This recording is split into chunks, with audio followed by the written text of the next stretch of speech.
नमस्कार. सर्व लाडक्या बहिणींसाठी आज एक आनंदाची बातमी. तर आता डिसेंबरचा हप्ता लाडक्या बहिणींच्या खात्यामध्ये जमा झालेला आहे. जानेवारीचा हप्ता या तारखेला जमा होणार आहे. जर तुम्हाला नोव्हेंबर आणि डिसेंबरचा हप्ता तुमच्या खात्यामध्ये जर झालेला नसेल तर हा व्हिडिओ तुम्ही शेवटपर्यंत बघा. तर तुम्हाला हप्ता कशा पद्धतीने मिळवायचा आहे या संदर्भात आपण आजच्या व्हिडिओमध्ये माहिती पाहणार आहे. तर व्हिडिओला स्किप न करता शेवटपर्यंत बघा. तर आता लाडकी बहीण योजनेचा जो काही हप्ता आहे, डिसेंबरचा हप्ता इथे जमा झालेला आहे, नोव्हेंबरचा हप्ता जमा झालेला आहे. जर तुमच्या खात्यामध्ये दोन्ही हप्ते जमा झालेले नसेल तर कमेंट करून नक्की सांगा. तर आपल्या जे की फ्युचर इन्फॉर्मेशन टेक यूट्यूब चॅनलवरती तुमचं सर्वप्रथम सर्वांचं स्वागत आहे. आता लाडकी बहीण योजनेचे जे काही पैसे आहेत ते या जिल्ह्यांमध्ये जमा होण्यास सुरुवात झालेली आहे.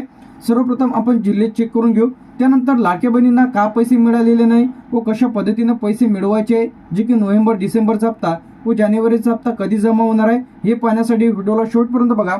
तर आता यामध्ये पालघर, ठाणे, सिंधुदुर्ग, रत्नागिरी, रायगड, कोल्हापूर, सांगली, सातारा, पुणे, अहमदनगर, नागपूर, नाशिक, नंदुरबार, धुळे, जळगाव, छत्रपती संभाजीनगर, जालना, हिंगोली, परभणी, नांदेड, उस्मानाबाद, धाराशिव, लातूर, बीड, गोंदिया, भंडारा, गडचिरोली, चंद्रपूर, वर्धा, नागपूर, बुलढाणा, यवतमाळ, अमरावती, वाशिम, अकोला, मुंबई शहर, तर अशा जिल्ह्यांचा यामध्ये समावेश आहे.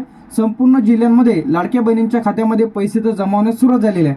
तर आता महत्त्वाचा जो काही पॉईंट आहे यामध्ये, आता बरेच महिलांनी काय केलं होतं, KYC करताना चुकी केली होती. पहिले जे ऑप्शन होते, पहिले आपल्याला काय करायचे होते, नाही करायचे होते. त्यानंतर दुसरं जेव्हा अपडेट आलं तेव्हा काय करायचं होतं, होय करायचं होतं.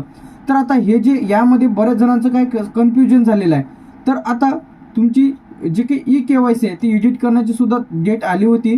त्यानंतर तुमची KYC हा जो महत्त्वाचा पॉईंट आहे, तुमची KYC झाली की नाही हे महत्त्वाचं पॉईंट आहे. तर आता KYC झाली की नाही व तुमच्या खात्यामध्ये पैसे आले की नाही हे कशा पद्धतीने तपासायचं आहे. पहिल्यामध्ये तुम्ही बँकमध्ये जाऊन चेक करू शकता की तुमच्या खात्यामध्ये पैसे आले की नाही. दुसरा जो पर्याय, आता तुम्ही जर पोर्टलवरून फॉर्म भरलेला असेल तर त्या पोर्टलवर तुम्ही तुमचा मोबाईल नंबर टाका. खाली जर पासवर्ड लक्षात राहत नसेल तर खाली फॉरगेट पासवर्डचं ऑप्शन आहे, ते फॉरगेट करून नवीन पासवर्ड टाकून लॉग इन करून तुम्ही पैशाचं जे काही आयकॉन दिसते त्यावरती क्लिक करा. तर त्यामध्ये तुम्हाला दिसेल की तुम्हाला पैसे मिळाले का की नाही. त्यानंतर तुमचा रिजेक्ट जर असेल किंवा पेंडिंगमध्ये जर गेलेला असेल तर हा व्हिडिओ तुम्ही शेवटपर्यंत बघा. महत्त्वाचा जो काही पॉईंट म्हणजे सर्वप्रथम तुम्ही तुमची KYC केलेली असणे आवश्यक आहे. त्यानंतर आता बरेच जणांनी काय केलेलं आहे, KYC तर कंप्लीट केलेली आहे पण त्यांच्या आधारला DBT लिंक नाही आहे. तर अशाने बँकमध्ये जाऊन तुम्ही DBT लिंक करून घ्या, म्हणजे तुमचं आधार बँक पासबुकशी लिंक करून घ्या.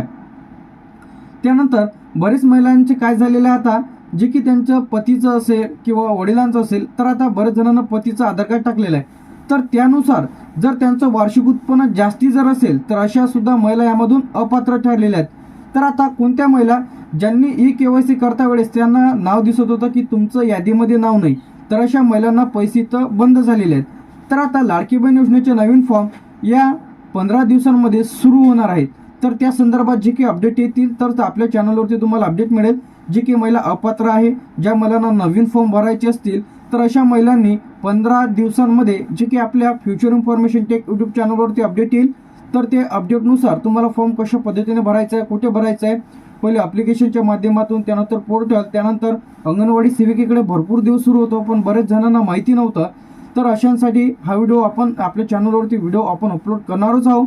त्यानंतर आता जर तुम्हाला नोव्हेंबर आणि डिसेंबरचा हप्ता जमा जर झालेला नसेल, सर्वप्रथम तुम्ही चेक करून घ्या की तुमच्या खात्यामध्ये आली की नाही. कन्फर्म चेक करून घ्या की तुमच्या बँकमध्ये जाऊन चेक करा की तुमच्या खात्यामध्ये आली की नाही. आले जर नसतील तर 24 ते 48 तास थांबा की तुमच्या खात्यामध्ये पैसे आले नाही का. त्यानंतर तुम्ही KYC केली की नाही हे महत्त्वाचं आहे. KYC आधार लिंक आहे की नाही. त्याचप्रमाणे बरेच जणांचे चुकीच्या पद्धतीने डॉक्युमेंट्स अपलोड केले होते, त्यानंतर अर्जामध्ये काही त्रुटी आलेल्या आहेत. तर अशांनी जिथून तुम्ही फॉर्म भरलेला आहे, काय भरलेला आहे, फॉर्म भरलेला आहे, तर तिथं त्यांना एडिटचं ऑप्शन आलेलं आहे. म्हणजे तुम्हाला पुन्हा डॉक्युमेंट्स अपलोड करावे लागतील किंवा तुम्ही समाज कल्याण कार्यालयाशी संपर्क साधा. तिथं जाऊन तुम्ही तुमची समस्या मांडा की तुमचे जे काही डॉक्युमेंट्स आहेत तिथं घेऊन जायचं आहे. समाज विभाग जे काही कल्याण आहे तालुक्याच्या ठिकाणी जा आणि तिथं तुम्हाला सर्व सोल्युशन मिळून जाईल. जरी या संदर्भात तुमच्या मनामध्ये काय डाऊट आहे कमेंट करून नक्की सांगायचं तुम्हाला. आता सर्व लाडक्या बहिणींच्या खात्यामध्ये पैसे तिथं आलेच आहे, परंतु तुमच्या खात्यामध्ये किती रुपये जमा झाले हे तुम्हाला कमेंट करून नक्की सांगा. आता हे जे पैसे आहेत हे लाडक्या बहिणींच्या खात्यामध्ये इथं येत आहे. तर आता तुम्ही तुमच्या पंचायत समिती बाल कल्याण विभागामध्ये कुठे जायचं आहे, तुम्हाला पंचायत समिती बाल कल्याण विभागामध्ये जायचं आहे किंवा टोल फ्री क्रमांक आहे 181 काय आहे 181 यांच्याशी कॉल करून तुम्ही तुमचे पैसे का आले नाही हे विचारू शकता व तुमच्या काय अडचणी असतील व तुम्ही कमेंट करून नक्की सांगा. जर तुम्हाला हा व्हिडिओ आवडला असेल जास्तीत जास्त महिलांपर्यंत हा व्हिडिओ पोहोचवा. ज्यांना पैसे आले नसतील तर तुम्ही पंचायत समिती बाल कल्याण विभागाशी संपर्क साधा.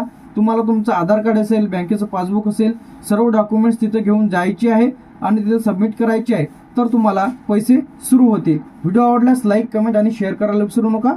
थँक्यू.